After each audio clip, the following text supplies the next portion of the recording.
تو روح اپنے پیغام کو کیچ نہیں کر سکے گی، وہ اپنے جسم کی ذمہ داری کو پوری کرتے کرتے اور جمعے کے پورے اہتمام کو لے کے چلی جائے گی۔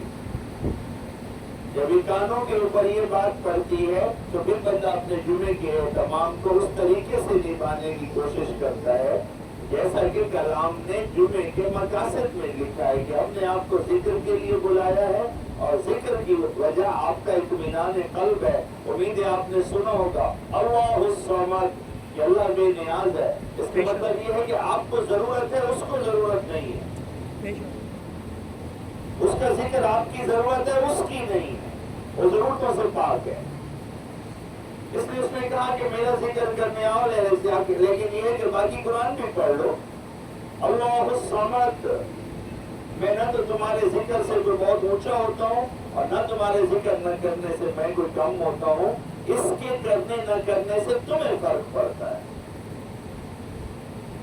میں نے تمہاری بناوٹ میں اپنے ذکر کو تمہارے ساتھ خاص کر دیا ہے، اور تمہارے دل کے اندر جو اضطراب اور اطمینان ہے اس میں نے اطمینان کو تمہارے دل کے ساتھ جوڑا ہے، اور وہ اطمینان تمہیں میری یاد سے نصیب ہوگا۔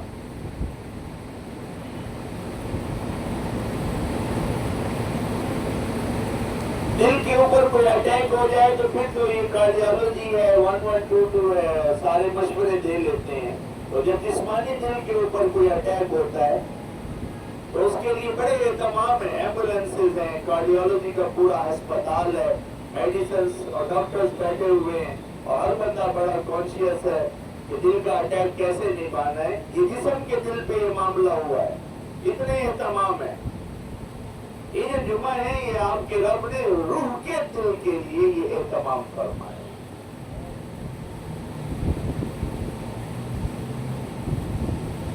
جیسے جسم کا دل پرابلم میں آتا ہے تو ساری دنیا اہتمام میں لگ جاتی ہے، بندہ گرے تو پتہ لگ جاتا ہے کہ کوئی نقصان ہو رہا ہے، اور فوراً سارے ذرائع جو ہیں وہ حرکت میں آ جاتے ہیں کہ اگر اسے کچھ کام آ سکے۔ تو ویسے میرے بھائی اور دوستوں بزرگوں، اس روح کا بھی ایک دل ہے، اور اس دل کا بھی کوئی فنکشن ہے، اور اس دل کا بھی کوئی اطمینان بھی ہے اور کوئی اضطراب بھی ہے، کوئی اس دل کا اٹیک بھی ہے۔ اگر روح کا دل مضطرب ہو جائے تو شاندار محلات میں آپ کو بہترین خادموں کے درمیان میں موجود شاندار بادشاہی بستروں پہ بھی نیند نہیں آئی۔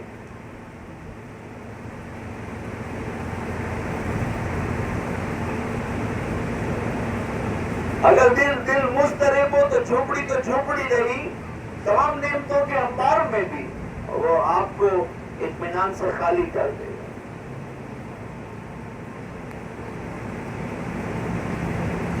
اگر اس دل کے اوپر کوئی غم ہو جو باہر سے نظر بھی نہ آ رہا ہو تو وہ دعوت شیراز کے اوپر موجود نعمتوں کے انبار میں سے آپ کو ایک لقمہ بھی زہر بنا دے گا، کھانے کو دل ہی نہیں کرے گا۔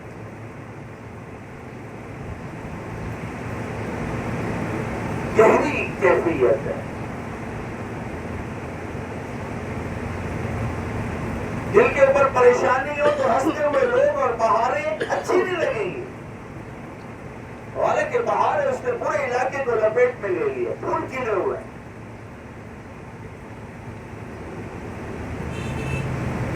ادھر سے میں بول رہا ہوں کہ امید ہے آپ کی زندگی میں وہ چونکہ وہ دل ہے اور وہ اللہ نے بنایا ہے، جب ہم ایک دوسرے سے گفتگو کرتے ہیں تو اندر سے آواز آتی ہے کہ ہاں کئی دفعہ ایسا ہوا ہے، کئی دفعہ سنا ہے کسی کو ایسا۔ تو ایسی چیز نہیں ہے کہ آپ کو کسی ڈاکٹر کے ٹیسٹ سے کروانی پڑے، ظاہر ہے وہ دل ہم سب کے اندر موجود ہے، اس دل کے لیے تو کسی ماہر سے ٹیسٹ کروانا پڑے گا۔ تو وہ جو اندر والا روح کا دل ہے اس کے تو سب سے بڑے ماہر آپ خود ہیں، اس کی کیفیات کے اوپر سب سے بڑی آنکھ تو آپ کی ہے۔ ادھر سے اوپر سے کچھ بیان ہو، آپ کو باہر سے کیا، باہر سے تو کسی کو خبر ہی نہیں لگ سکتی کہ تمہاری کیفیت کیا ہے۔ اصل تو تم پہلے ڈاکٹر ہو اس کے، تم پہلے لیبارٹری ہو اس کے، جو اس دل کو تم پہلے سمجھ سکتے ہو کہ ہاں یہ تو ایسا ہی ہے۔ اللہ نے دیا تمہارے اختیار میں اس دل کے اوپر نظر،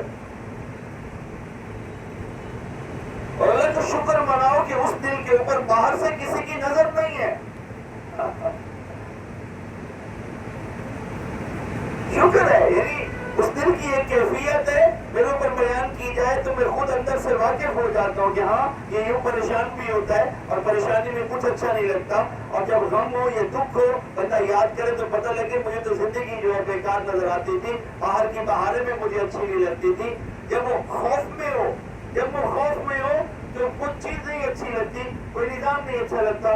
میں یہ کہتا ہوں کہ یہ جو دل کی کیفیت ہے اور یہ جسمانی دل کی کیفیت ہے، اس کے اوپر جتنے بڑے واقف ہم ہیں اتنا اور کوئی نہیں ہے.